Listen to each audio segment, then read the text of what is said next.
Assalamualaikum my dear students of Montessori class. Today is the time for numbers. Okay students, today is 16 July 2020.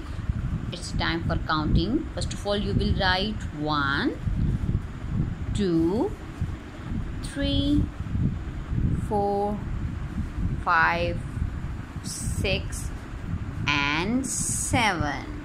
Okay, after the 7 you will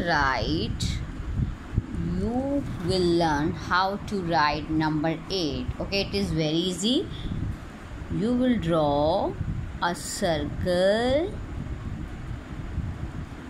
then another circle.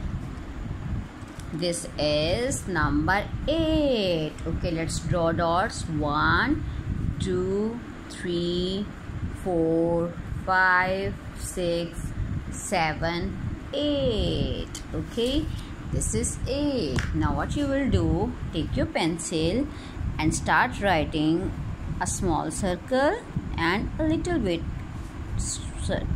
8. So cute. Okay, same like this, write 8, do this page and send the picture to me.